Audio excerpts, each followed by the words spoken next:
Hello, welcome to Jadekind Gaming. My name is Adam, and today I'm going to flip through and review Fizban's Treasury of Dragons. Another new D&D book focusing on dragons. The game is called Dungeons and Dragons. Well, this is like half the game, isn't it? So, and as you can tell from the cover here, gem dragons. At long last.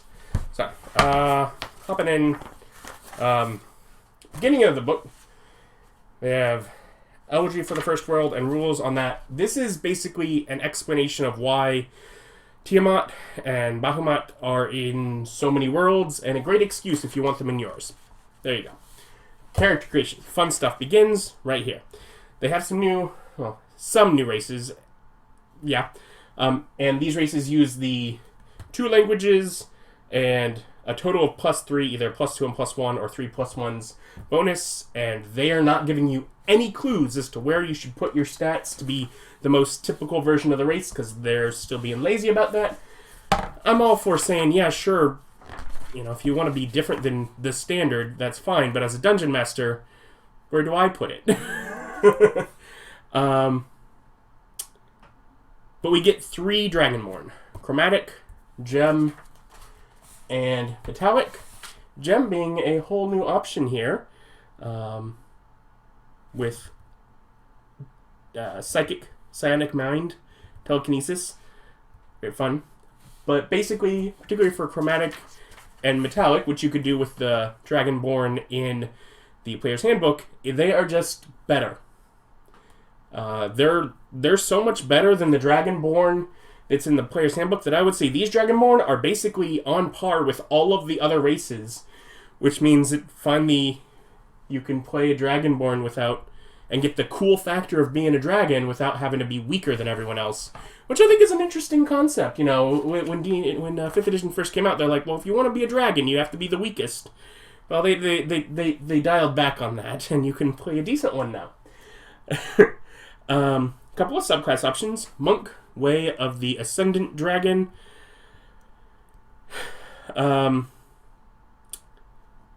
Gives a few little features. Breath Weapon.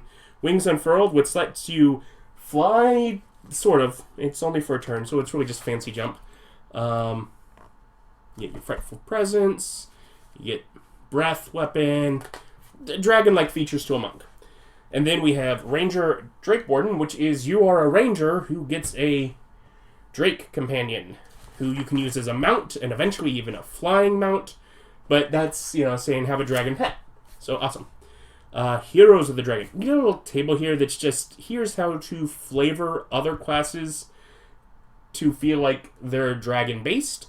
And just a few little dragon feats, which are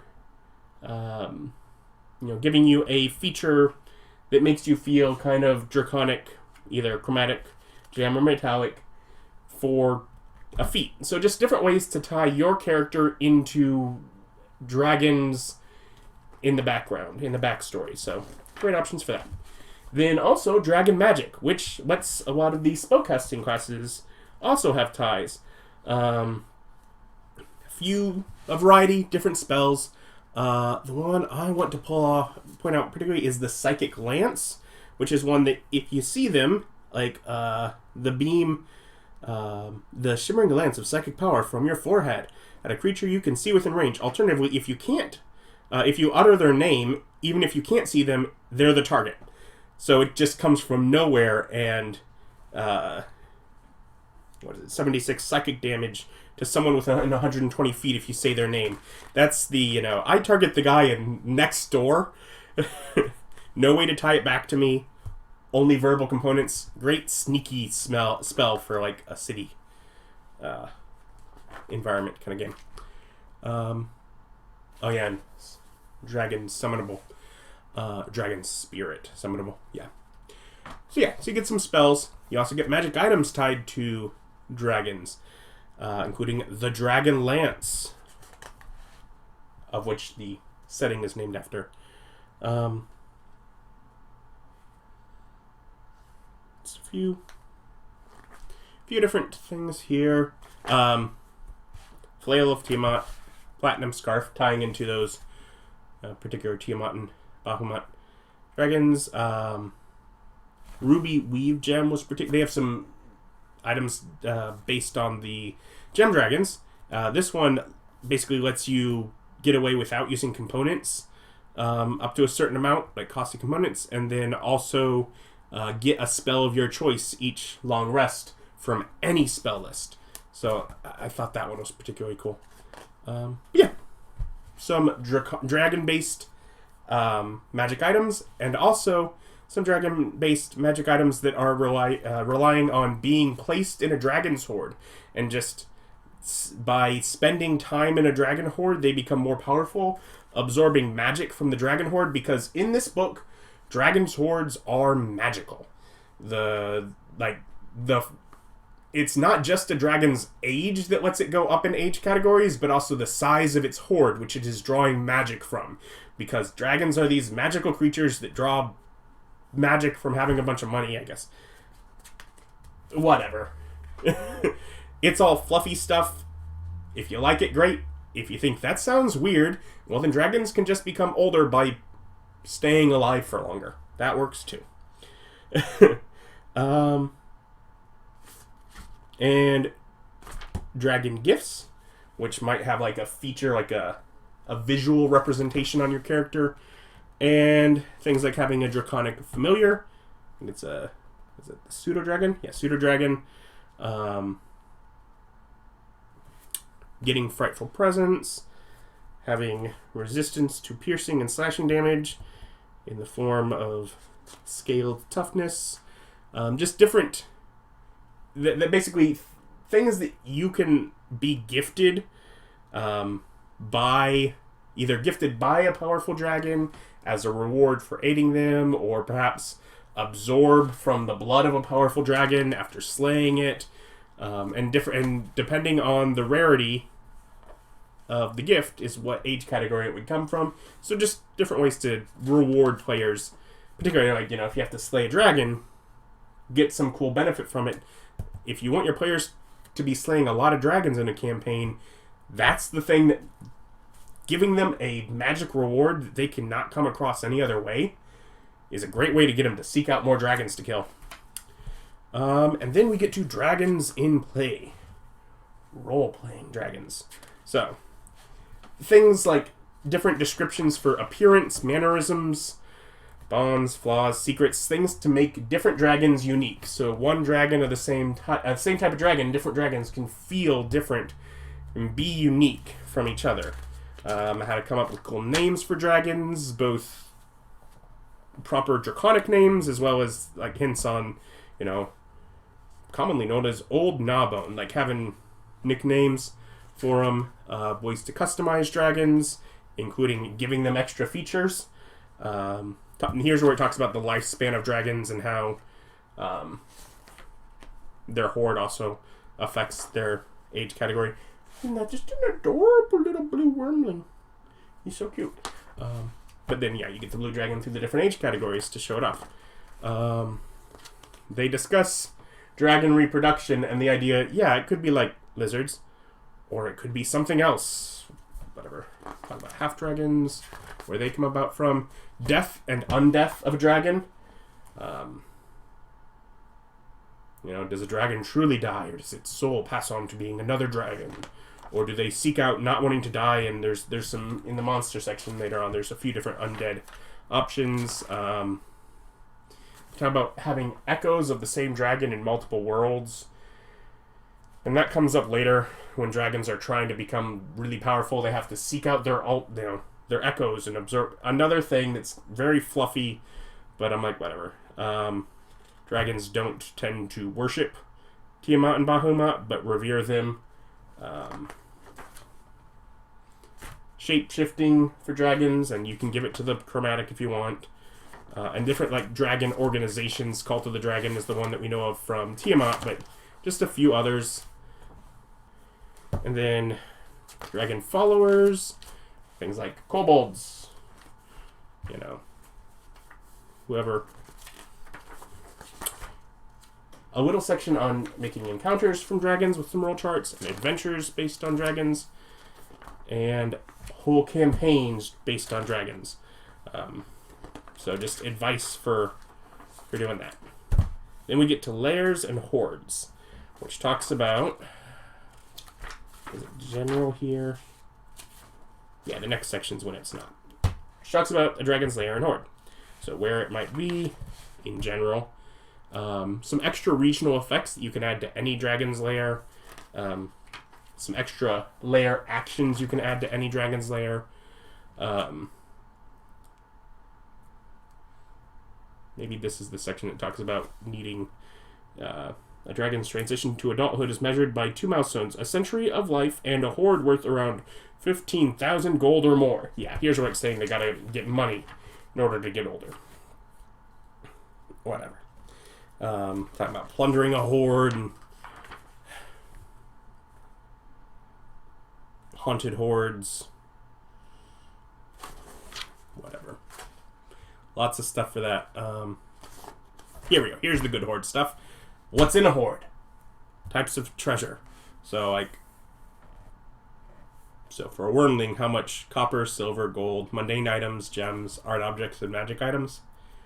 And then some roll tables to help you figure out what magic items, what value of art objects, what value of gems, which those can then all be referenced back to like the DMG or Xanathars as well for magic items. Then we get to the Dragonomicon, which goes into a section of dragons and talks about them. So, and they have it for all of the chromatic, all of the gem, and all of the metallic dragons, as well as for, let's see which other ones, the deep dragon, dragon turtle, fairy dragon, moonstone dragon, shadow dragon, so those ones as well. But it's the same kind of thing with different flavor for each one. I will go over blue dragons because they are awesome. And also throughout this, Fizban, which is one of the Bahamut's disguises, I guess, is giving little quirky remarks like they do in so many books. If I weren't so platinum, Bahamut, I'd be blue. Not as sad or down, quite the opposite. I'd be delighted to be a blue dragon, if I weren't a platinum one. Just little quirky remarks through there, which I like.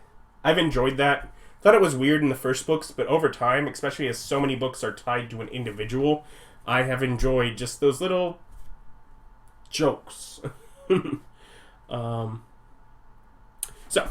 creating a blue dragon. Personality traits, ideals, to give to dragons that are specific to blue dragons. Like, blue dragons have a lot to do with, like, they're the most of the chromatic dragons most likely to be, like, family unit, and to value their family.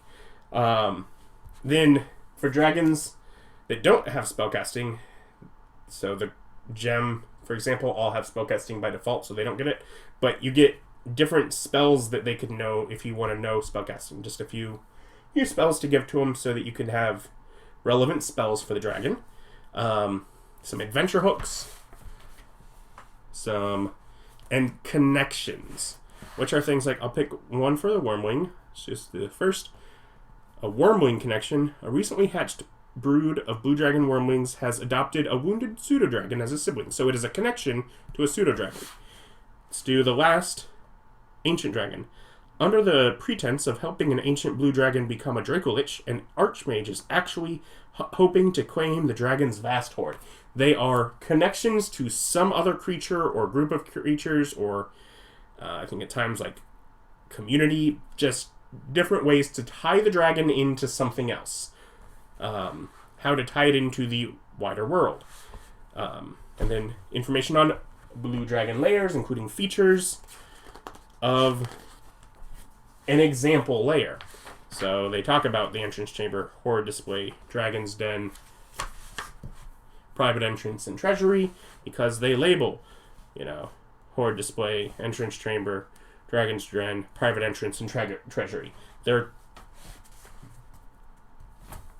cave. They do mention in here it has sort of a default 1 square equals 10 feet, but they're like, you could do 1 square equals 5 feet if it's a layer for a wormling or something, or 1 square equals 20 feet if it's, an ancient dragon. You can you can adjust that and just sort of scale up or down the size of the environment.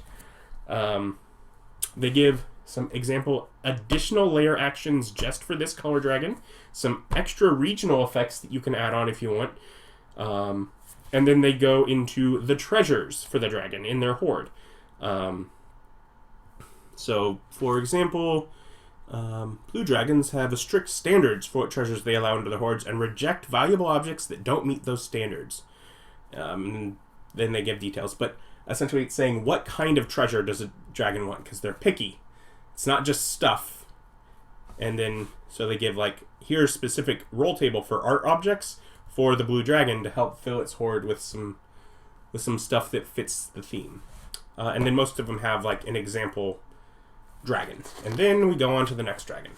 And that just kind of keeps going through the Dragonomicon. Bunch of different dragons, whole bunch of different example lairs.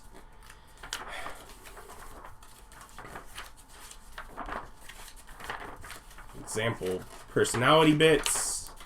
Example horde stuff. Connections to other creatures for so many different dragons. Whole bunch. Then we get to bestiary. And the bestiary at the end, of course, partnered with the character creation options and spells in the beginning, are the main things that I'm interested in this book for. Now, we start with Amethyst Dragons here. Ancient, Adult, Young, and Wormling, which is an important note because the gem dragons are not all clumped together as, here's your gem dragons. They're just alphabetical. Fine. I'll make it work, but it doesn't have the convenience that the monster manual had with the chromatic and the metallic dragons. We get Animated Breath, which is like a chromatic dragon who makes an elemental with its breath weapon that can guard its lair. Very cool. Aspect of Bahamut, a challenge 30, and then same for Tiamat, challenge 30. This one I know the race is different than, what was that? Whatever, that first adventure. This is a different, and we know that because they're mythic. They have mythic, which that came about in Theros' book. So we now have those, and also beautiful artwork. We have great worms, like the chromatic great worm, also mythic. So some nice high level challenges, which is good for dragons, because dragons can be in the end there. We get our crystal dragons, deep dragons, like Underdark dragons, again, ancient, adult, young, and wormling. The ultimate paradox: some deep dragons are actually very shallow. Draco Hydra, so challenge 11, creature that's basically works like a hydra, cut off a head, new head grows, with chromatic dragon heads. Draconians, which are creatures made from altering dragon eggs, and they have these death throws, and there's different ones, foot soldier, infiltrator, mage, and they each have different death throws. These are from Dragonlance, I believe, because I know my buddy Nick, you'll know if you watch any of my campaign videos, he has mentioned them. I couldn't remember the name, but I definitely remembered that they had death throws, because he wishes that they were a player option. And looking at him, I'm like, but why would you want death throws as a player option? That's terrible. That only happens if you die, and you don't want to. We get Draconians here, at least, as foes to fight. Draconic Shard. Undead Gem Dragon option. Dragon Blood Ooze, which is like an animate from people taking and messing with dragon blood, or people taking and messing with dragon bones. You make a dragon bone golem. We have Dragonborn Champions. So we get the champions of Bahamut and Tiamat, and Sardiar, who is the ruby dragon, which in their lore, Bahamut and Tiamat carried on. In the ending of the first world, the ruby dragon was destroyed, and from its bits came the other gem dragons, or something like that. Dragon flesh grafters and abominations. Creatures that take dragon bits and graft them onto themselves. And this is probably one of my favorite little Fizban inserts. The best way to identify one of these grafters is if you see someone running around chanting, "Look at me! I'm a dragon! I'm a dragon!" I like it. Dragon followers, blessed, chosen, and speaker, which is to say, caster, fighter, alternate caster, healer, fighter, caster that is more bard. But people that the dragon's been like, here, take some power, work for me. They follow the dragon. Dragon out. If you find greater steed option, you have a dragon as a mount. Awesome. Dragon turtles. The dragon turtle in the monster manual is the adult dragon turtle. We get ancient dragon turtles, which they talk about like they're gargantuan, but they can be up to, what do they say? They give a huge size. It was fun. Yeah, although the ancient are mythic. They're like to the great worm kind of level. Such a creature can be as large as an island. And like legends of them, how long? Might sleep for years or decades. So like civilization can build up on the back of the turtle, which I love those. I mean, I love them because of Aladdin, Prince of Thieves, the third Aladdin movie. But very cool. And then we also get young and wormling dragon turtles. Look at that. Awesome art.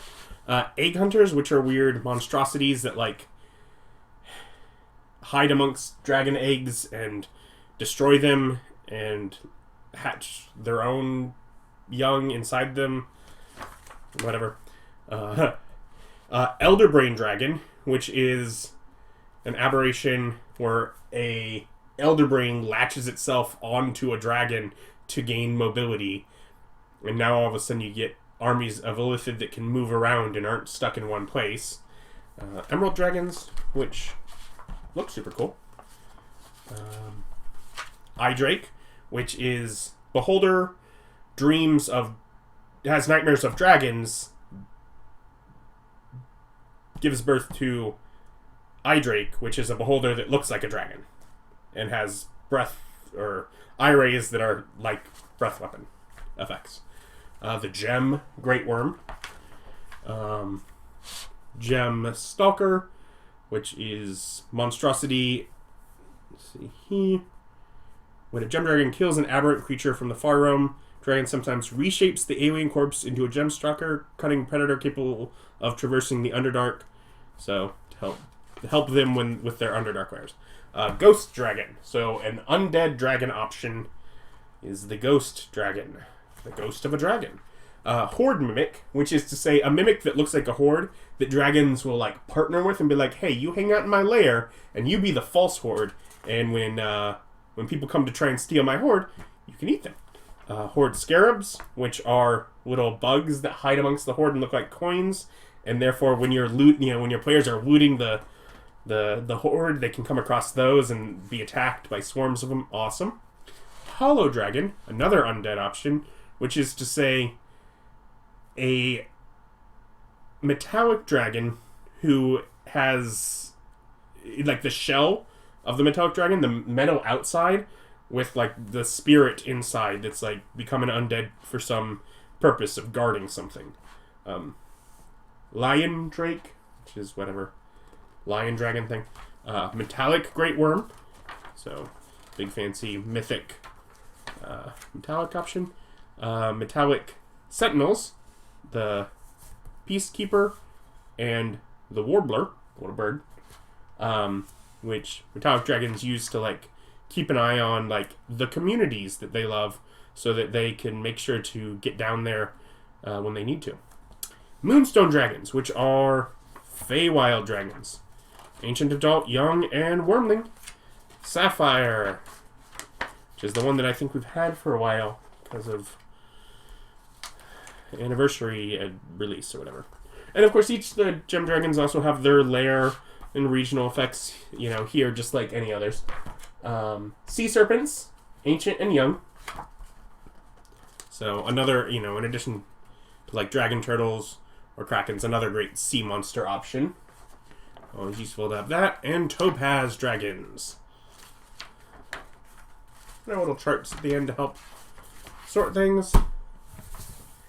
And that, my friends, is Fizban's Treasury of Dragons. So, Gem Dragons, a few other options for dragons and dragon-related things.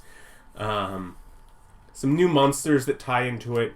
And, you know, character options and spells for players. Now, in the middle is all that fluffy stuff, but some of that I found still useful, even not going into it for it.